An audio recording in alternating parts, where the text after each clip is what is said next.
Shalom Jemaat GBI Jerusalem, Alkitab Suara hari ini terdapat dalam Pengkhotbah pasal 1-6.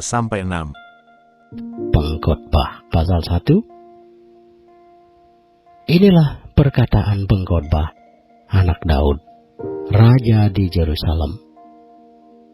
Kesia-siaan belaka, kata pengkhotbah, kesia-siaan belaka. Segala sesuatu adalah sia-sia. Apakah gunanya manusia berusaha dengan jerih payah di bawah matahari? Keturunan yang satu pergi dan keturunan yang lain datang, tetapi bumi tetap ada. Matahari terbit, matahari terbenam, lalu terburu-buru menuju tempat ia terbit kembali. Angin bertiup ke selatan, lalu berputar ke utara. Terus-menerus ia berputar, dan dalam putarannya angin itu kembali. Semua sungai mengalir ke laut, tetapi laut tidak juga menjadi penuh.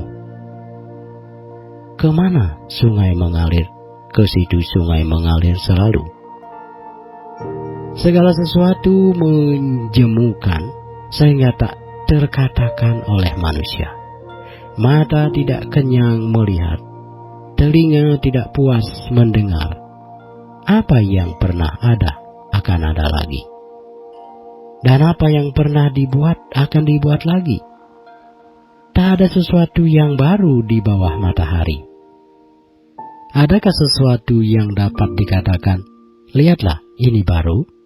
Tetapi itu sudah ada dulu, lama sebelum kita ada. Kenang-kenangan dari masa lampau tidak ada, dan dari masa depan yang masih akan datang pun tidak akan ada kenang-kenangan pada mereka yang hidup sesudahnya. Aku pengkhotbah adalah raja atas Israel di Yerusalem. Aku membulatkan hatiku untuk memeriksa dan menyelidiki dengan hikmat segala yang terjadi di bawah langit.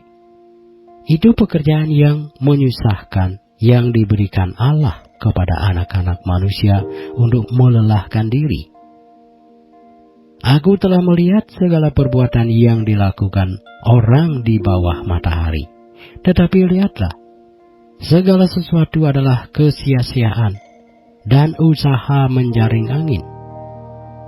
Yang bongkok tak dapat diluruskan, dan yang tidak ada tak dapat dihitung. Aku berkata dalam hati, lihatlah, aku telah memperbesar dan menambah hikmat lebih daripada semua orang yang memerintah atas Yerusalem sebelum aku, dan hatiku telah memperoleh banyak hikmat dan pengetahuan. Aku telah membulatkan hatiku untuk memahami hikmat dan pengetahuan, kebodohan dan kebebalan. Tetapi aku menyadari bahwa hal ini pun adalah usaha menyaring angin. Karena di dalam banyak hikmat, ada banyak susah hati. Dan siapa memperbanyak pengetahuan, memperbanyak kesedihan. Pasal 2 dari Pengkhotbah. Aku berkata dalam hati, mari aku hendak menguji kegirangan. Nikmatilah kesenangan, tetapi lihat juga, itu pun sia-sia. Tentang tertawa, aku berkata, itu bodoh. Dan mengenai kegirangan, apa gunanya? Aku menyelidiki diriku dengan menyegarkan tubuhku dengan anggur.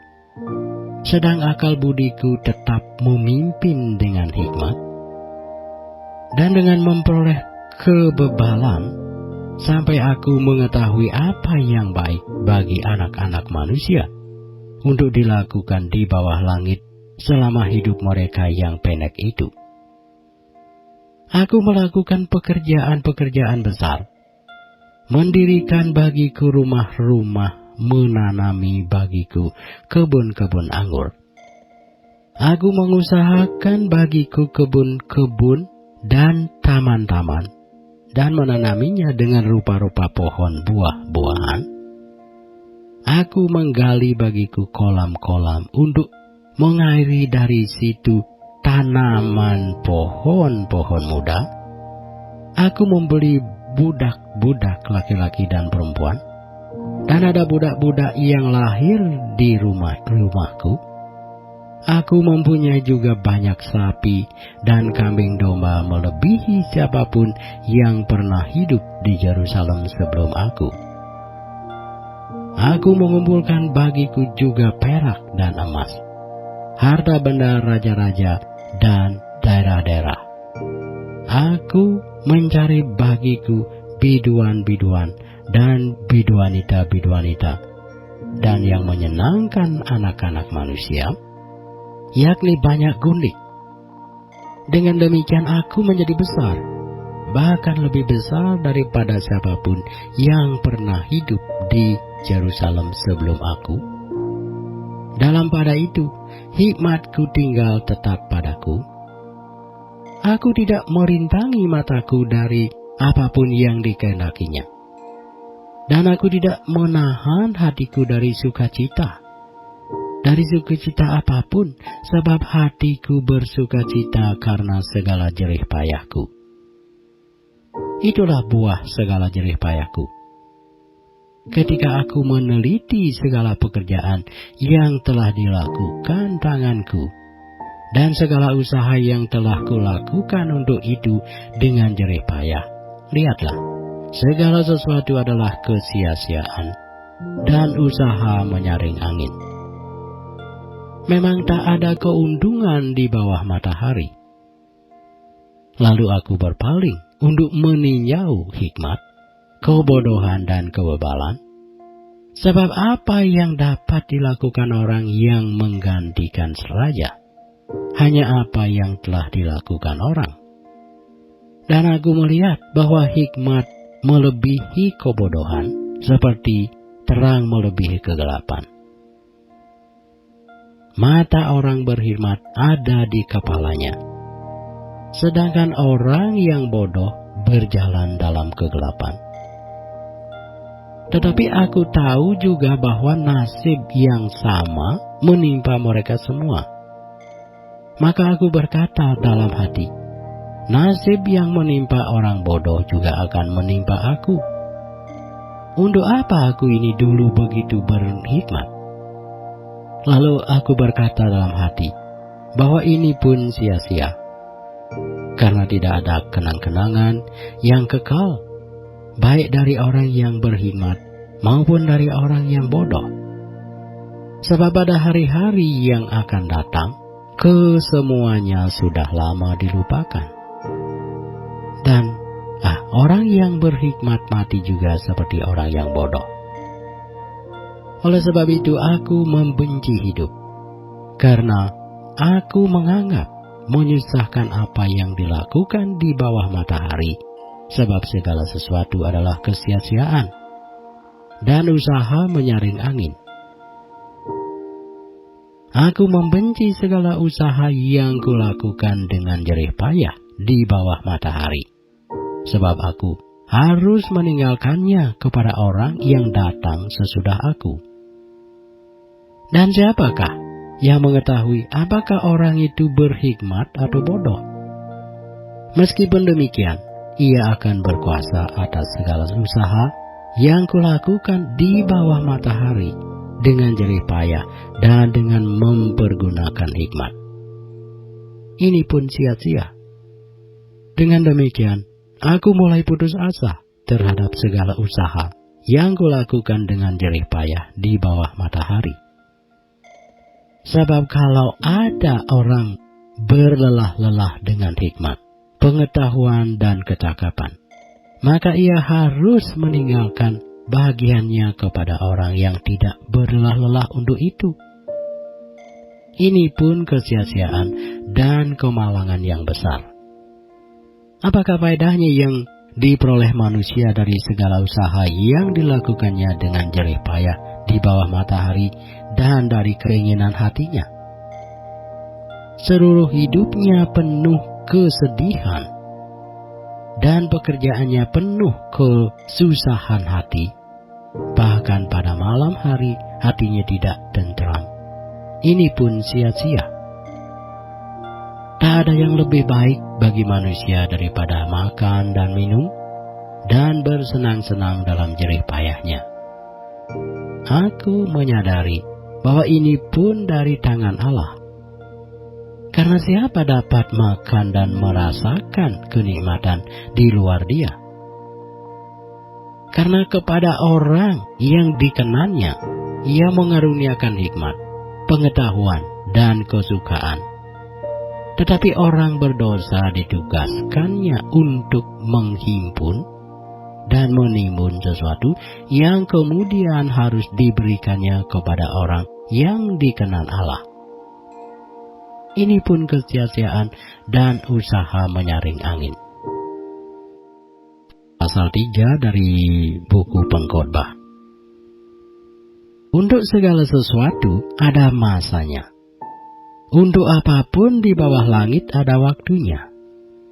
Ada waktu untuk lahir, ada waktu untuk meninggal, ada waktu untuk menanam, ada waktu untuk mencabut yang ditanam, ada waktu untuk membunuh, ada waktu untuk menyembuhkan, ada waktu untuk merombak, ada waktu untuk membangun, ada waktu untuk menangis, ada waktu untuk tertawa, ada waktu untuk meratap, ada waktu untuk menari, ada waktu untuk membuang batu, ada waktu untuk memeluk, ada waktu untuk menahan diri dari memeluk, ada waktu untuk mencari, ada waktu untuk membiarkan rugi, ada waktu untuk menyimpan, ada waktu untuk membuang, ada waktu untuk merobek, ada waktu untuk menjahit, ada waktu untuk berdiam diri, ada waktu untuk berbicara,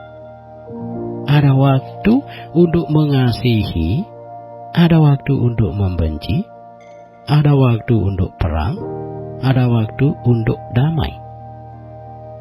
Apakah untung pekerja dari yang dikerjakannya dengan berjerih payah? Aku telah melihat pekerjaan yang diberikan Allah kepada anak-anak manusia untuk melelahkan dirinya. Ia membuat segala sesuatu indah pada waktunya. Bahkan ia memberikan kekekalan dalam hati mereka.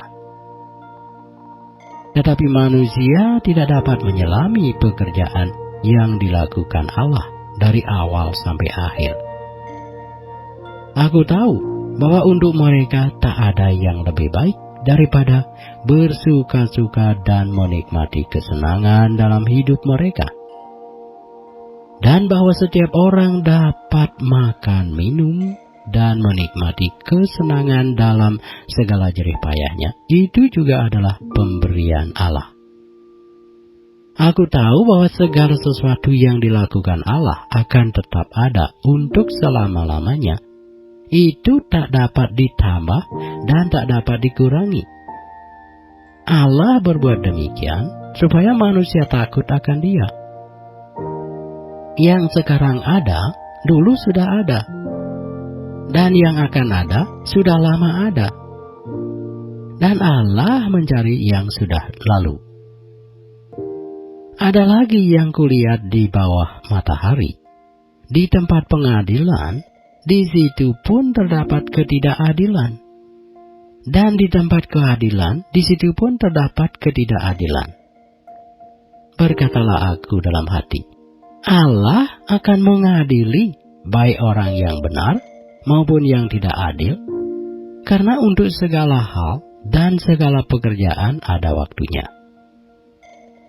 Tentang anak-anak manusia, aku berkata dalam hati, Allah hendak menguji mereka dan memperlihatkan kepada mereka bahwa mereka hanyalah binatang. Karena nasib manusia adalah sama dengan nasib binatang. Nasib yang sama menimpa mereka, sebagaimana yang satu mati, demikian juga yang lain. Kedua-duanya mempunyai nafas yang sama, dan manusia tak mempunyai kelebihan atas binatang, karena segala sesuatu adalah sia-sia.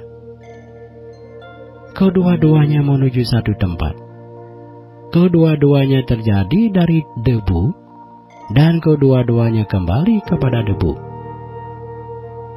Siapakah yang mengetahui apakah nafas manusia naik ke atas dan nafas binatang turun ke bawah bumi? Aku melihat bahwa tidak ada yang lebih baik bagi manusia daripada bergembira dalam pekerjaannya, sebab itu adalah bahagiannya. Karena siapa akan memperlihatkan kepadanya apa yang akan terjadi sesudah dia? Pasal 4 dari kitab Pengkhotbah. Lagi aku melihat segala penindasan yang terjadi di bawah matahari. Dan lihatlah, air mata orang-orang yang ditindas, dan tak ada yang menghibur mereka, karena di pihak orang-orang yang menindas ada kekuasaan. Oleh sebab itu, aku menganggap orang-orang mati yang sudah lama meninggal lebih bahagia daripada orang-orang yang hidup, yang sekarang masih hidup. Tetapi yang lebih bahagia daripada kedua-duanya itu, kuanggap orang yang belum ada, yang belum melihat perbuatan jahat yang terjadi di bawah matahari. Dan aku melihat bahwa segala jerih payah dan segala percakapan dalam pekerjaan adalah iri hati seseorang terhadap yang lain. Ini pun kesia-siaan dan usaha menyaring angin. Orang yang bodoh melihat tangannya dan memakan dagingnya sendiri. Segenggam ketenangan lebih baik daripada 2 genggam jerih payah dan usaha menyaring angin. Aku melihat lagi kesia-siaan di bawah matahari. Ada seorang sendirian. Ia tidak mempunyai anak laki-laki atau saudara laki-laki. Dan tidak henti-hentinya ia berlelah-lelah. Matanya pun tidak puas dengan kekayaan. Untuk siapa aku berlelah-lelah dan menolak kesenangan?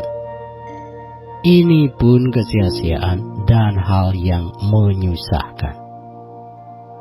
Berdua lebih baik daripada seorang diri, karena mereka menerima upah yang baik dalam jerih payah mereka. Karena kalau mereka jatuh, yang seorang mengangkat temannya. Tetapi, wahai orang yang jatuh, yang tidak mempunyai orang lain untuk mengangkatnya. Juga kalau orang tidur berdua, mereka menjadi panas. Tetapi bagaimana seorang saja dapat menjadi panas? Dan bila mana seorang dapat dialahkan, 2 orang akan dapat bertahan. Tali 3 lembar tak mudah diputuskan. Lebih baik seorang muda miskin tetapi berhikmat daripada seorang raja tua tetapi bodoh, yang tak mau diberi peringatan lagi. Karena dari penjara orang muda itu keluar untuk menjadi raja. Biarpun ia dilahirkan miskin semasa pemerintahan orang yang tua itu. Aku melihat semua orang yang hidup di bawah matahari berjalan bersama-sama dengan orang muda tadi yang akan menjadi pengganti raja itu. Tiada habis-habisnya rakyat yang dipimpinnya. Namun orang yang datang kemudian tidak menyukai dia. Oleh sebab itu, ini pun kesia-siaan dan usaha menyaring angin. Jagalah langkahmu kalau engkau berjalan ke rumah Allah. Menghampiri untuk mendengar adalah lebih baik daripada mempersembahkan korban yang dilakukan oleh orang-orang bodoh. Karena mereka tidak tahu bahwa mereka berbuat jahat. Pasal 5 dari buku Pengkhotbah.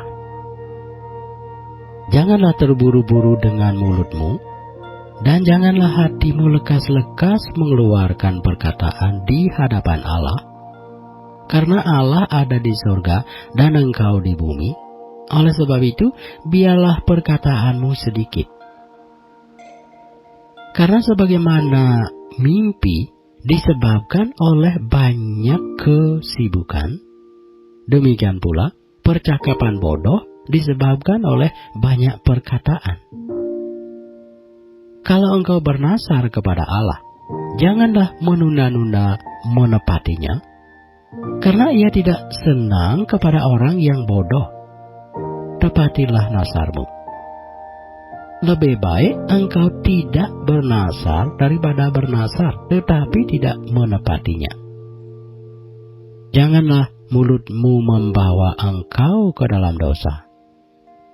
Dan janganlah berkata di hadapan utusan Allah bahwa engkau hilaf. Apakah perlu Allah menjadi murka atas ucapan-ucapanmu dan merusakkan pekerjaan tanganmu? Karena sebagaimana mimpi banyak, demikian juga perkataan sia-sia banyak. Tetapi takutlah akan Allah. Kalau engkau melihat dalam suatu daerah orang miskin ditindas dan hukum serta keadilan diperkosa, janganlah heran akan perkara itu. Karena pejabat tinggi yang satu mengawasi yang lain, begitu pula pejabat-pejabat yang lebih tinggi mengawasi mereka. Suatu keuntungan bagi negara dalam keadaan demikian ialah kalau rajanya dihormati di daerah itu. Siapa mencintai uang tidak akan puas dengan uang, dan siapa mencintai kekayaan tidak akan puas dengan penghasilannya. Ini pun sia-sia. Dengan bertambahnya harta, bertambah pula orang-orang yang menghabiskannya. Dan apakah keuntungan pemiliknya selain daripada melihatnya? Enak tidurnya orang yang bekerja, baik ia makan sedikit maupun banyak. Tetapi kekenyangan orang kaya sekali-kali tidak membiarkan dia tidur. Ada kemalangan yang menyedihkan kulihat di bawah matahari. Kekayaan yang disimpan oleh pemiliknya menjadi kecelakaannya sendiri.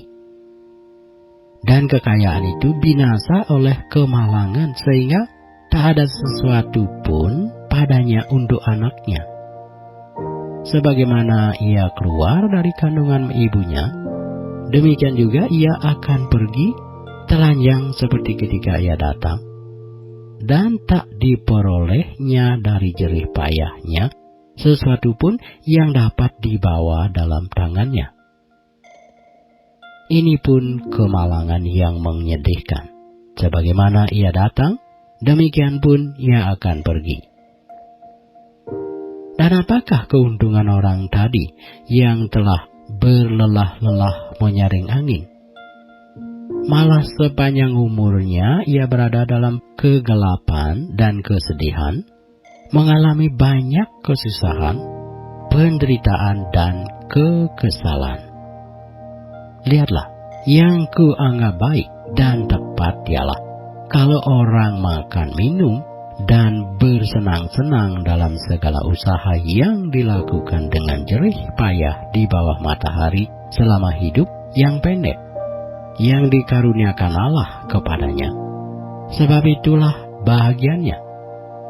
Setiap orang yang dikaruniai Allah kekayaan dan harta benda dan kuasa untuk menikmatinya, untuk menerima bagiannya, dan untuk bersuka cita dalam jerih payahnya, juga itu pun karunia Allah.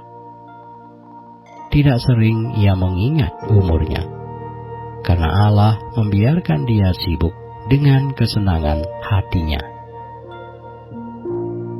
Pasal 6 dari pembacaan buku Pengkhotbah.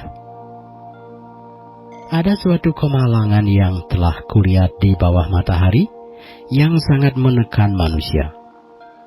Orang yang dikaruniai Allah kekayaan, harta benda dan kemuliaan, sehingga ia tak kekurangan suatu pun yang diingininya, tetapi orang itu tidak dikaruniai kuasa oleh Allah untuk menikmatinya, melainkan orang lain yang menikmatinya. Inilah kesia-siaan dan penderitaan yang pahit. Jika orang memperoleh 100 anak dan hidup lama sampai mencapai umur panjang, tetapi ia tidak puas dengan kesenangan, bahkan tidak mendapat penguburan, kataku, anak gugur lebih baik daripada orang ini. Sebab anak gugur itu datang dalam kesia-siaan dan pergi dalam kegelapan, dan namanya ditutupi kegelapan. Lagi pula, ia tidak melihat matahari dan tidak mengetahui apa-apa. Ia lebih tentram daripada orang tadi. Biarpun ia hidup 2 kali 1000 tahun, kalau ia tidak menikmati kesenangan, bukankah segala sesuatu menuju satu tempat? Segala jerih payah manusia adalah untuk mulutnya, namun keinginannya tidak terpuaskan. Karena apakah kelebihan orang yang berhikmat daripada orang yang bodoh? Apakah kelebihan orang miskin yang tahu berperilaku di hadapan orang? Lebih baik melihat saja daripada menuruti nafsu. Ini pun kesia-siaan dan usaha menyaring angin. Apapun yang ada sudah lama disebut namanya, dan sudah diketahui siapa manusia, yaitu bahwa ia tidak dapat mengadakan perkara dengan yang lebih kuat daripadanya. Karena makin banyak kata-kata, makin banyak kesia-siaan. Apakah faedahnya untuk manusia? Karena siapakah yang mengetahui apa yang baik bagi manusia sepanjang waktu yang pendek dari hidupnya yang sia-sia, yang ditempuhnya seperti bayangan? Siapakah yang dapat mengatakan kepada manusia apa yang akan terjadi di bawah matahari sesudah dia?